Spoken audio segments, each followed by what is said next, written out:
నమస్తే. దేశంలో మావోయిస్టు ఉద్యమాన్ని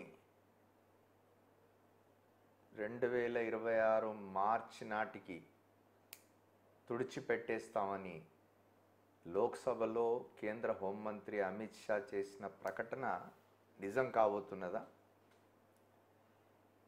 ప్రస్తుతం తెలంగాణలోని కర్రెగుట్టల ప్రాంతంలో జరుగుతున్న ఘటనలు చూస్తూ చాలామంది దీని మీద చర్చించుకుంటూ ఉన్నారు. అక్కడ కర్రెగుట్టల మీద నక్సలైట్లు ఆశ్రయం పొంది ఉన్నారని కేంద్ర బలగాలు పొరుగు రాష్ట్రమైన ఛత్తీస్గఢ్ పోలీసుల సహాయంతో తెలంగాణ రాష్ట్రానికి సంబంధించిన పోలీసుల ఎవరి ప్రమేయము లేకుండా వాళ్ళు పాల్గొనకుండా, వాళ్ళకి సమాచారం కూడా ఉందో లేదో తెలియదు మనకు. మొట్టమొదటిసారిగా ఇది జరుగుతున్నది. ఇట్లా తెలంగాణ పోలీసుల ప్రమేయం లేకుండా తెలంగాణ ప్రాంతంలోని కర్రెగుట్టల మీద కేంద్ర బలగాలు ఛత్తీస్గఢ్ పోలీసులు దాడి చేసి అక్కడున్న నక్సలైట్లను పట్టుకునే ప్రయత్నం చేస్తూ ఉన్నారు. దాదాపు 2 వారాలుగా జరుగుతూ ఉన్నది.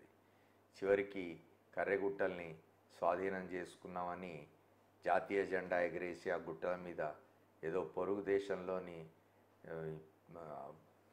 ఆక్రమిత భూభాగాన్ని మేము మళ్ళీ మన స్వాధీనంలోకి తెచ్చుకున్నామన్నంతగా హడావుడి చేస్తున్నాయి కేంద్ర బలగాలు. అక్కడ ఒక సిఆర్పిఎఫ్ బేస్ క్యాంప్ కూడా పెట్టినారు. దీనికి కారణం ఏమిటంటే కర్రెగుట్టలు కొన్ని దశాబ్దాలుగా అవి మావోయిస్టులకు షెల్టర్ ఇస్తున్నట్టుగా ప్రచారంలో ఉంది. అక్కడ ఛత్తీస్గఢ్ని ఆనుకున్న కారణంగా వాళ్ళు అక్కడ ఆశ్రయం పొందుతున్నారనే ప్రచారం ఉన్నది. ఎంతవరకు నిజమో తెలియదు, కానీ ఇప్పటికైతే ఈ ఆపరేషన్లో పెద్దగా ఎవరు దొరికినట్టు లేరు. వారు తప్పించుకున్నారా, అక్కడ అసలు ఎవరు లేరా అనేది తెలియదు.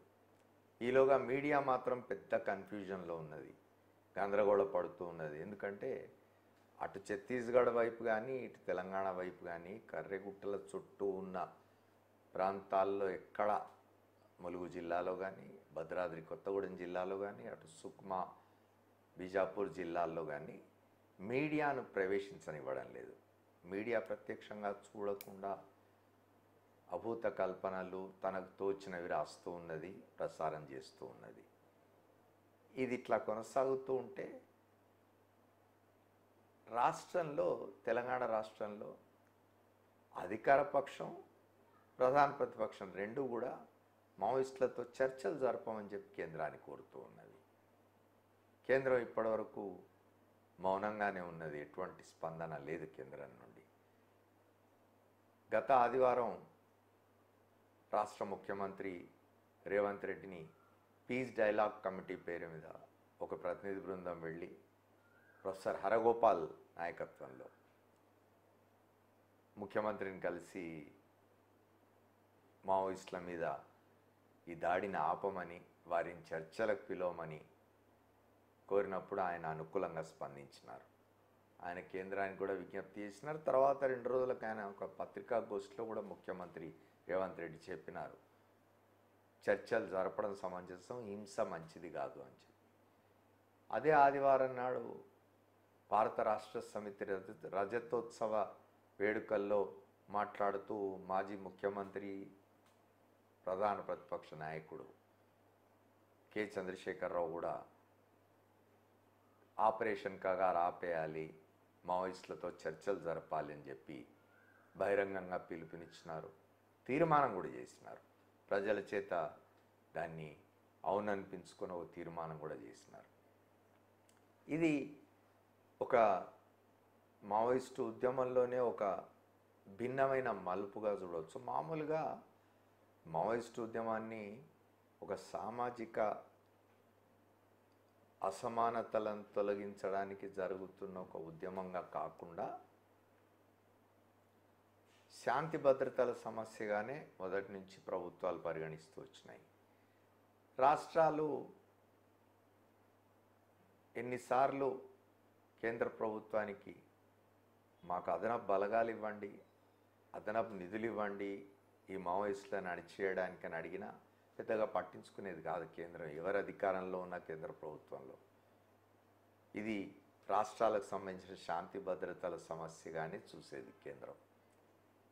కానీ గత 10 ఏళ్ల కాలంలో, ముఖ్యంగా 2014లో భారతీయ జనతా పార్టీ నాయకత్వంలోని ఎన్డీఏ ప్రభుత్వం కేంద్రంలో ఏర్పడిన తర్వాత, నరేంద్ర మోదీ ప్రధానమంత్రిగా, అమిత్ షా కేంద్ర హోంమంత్రిగా వచ్చిన తర్వాత ఆపరేషన్ కగార్ అనేది మొదలుపెట్టి